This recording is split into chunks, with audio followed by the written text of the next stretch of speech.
Hello, my name is Melissa Lee. I am the guest curator for Jouer Play, a solo exhibition by Rikrit Teravani. The origin point for this exhibition was a conversation that I had with the Phi Foundation's managing director, Cheryl Sim, in 2018. At the time of this discussion, I was collaborating with Rikrit in Hong Kong on Summer Institute, a two-part series of conversation seminars and social practice that took place at Dai Kwun Center for Heritage and Art, which aimed to address the ways in which urgent philosophical issues apply pressure to contemporary cultural production.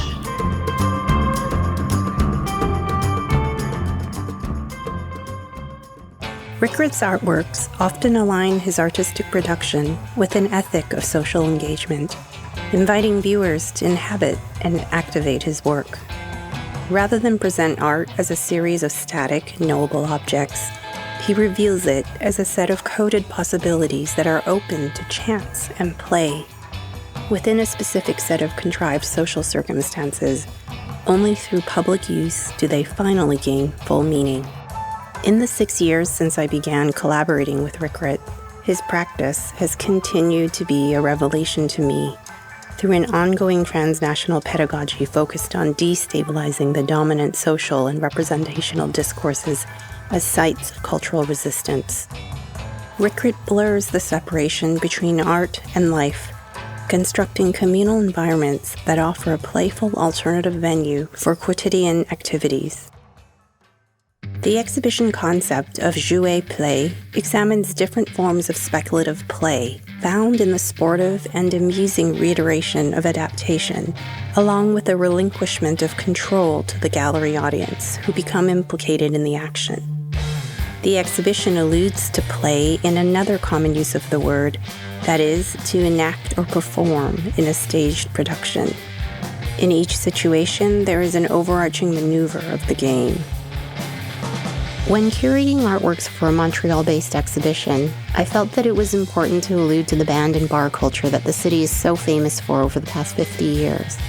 Untitled 1996 Rehearsal Studio No. 6 was a work that was important to feature as it replicates a genuine music rehearsal studio derived from the one that Rikrit often met at with friends for sessions, musical rehearsals, and happenings. Within this installation, visitors are also able to listen to recordings from previous iterations of the installation that have been presented in Japan, France, and New York. Not only does the work replicate the ghostly imprint of past musical renditions, it also recalls the conviviality and feeling of getting together that occurred in the iterations that came before. The newly installed Montreal installation hosts scheduled rehearsal sessions, acting as counterpoints between past and present, revealing a spectral trace not only of prior musical interventions, but the shared sociality of past and future gatherings. In the adjacent gallery is a restored bar installation named Untitled 2017 Skip the Bruising.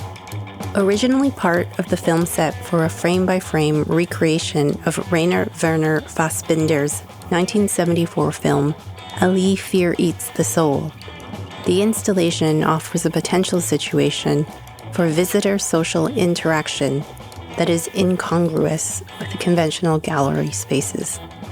The bar scene from Fassbinder's film is mimetically duplicated by Rikrit, and the visitor steps into the film through this restaged installation. Given the agency to act like bar patrons, the public is invited to participate in the bar's action to play games, dance, or revel, as is done in the film. A further metafictional complication is introduced through a large-screen television set in the bar, where Rikrit's recreation of the Fassbinder film plays quietly in the background. The artwork is premised on the dual definition of play. The work is a dramatization while also a reiteration. Finally, Untitled 2023 Sitcom Ghost explores illusory speculation through a new work that focuses on the metaphysical nature of his practice of generating imaginative realms. Untitled 2023 Sitcom Ghost continues Rikrit's investigation of the complicated means of art production, probing the tension between the artwork and the gallery space. a monologue is split into sections and performed in augmented reality throughout the 4 floors of the 451 St. Jean Street building. The ghost appears and disappears, an apparition moving and haunting the gallery spaces on each level.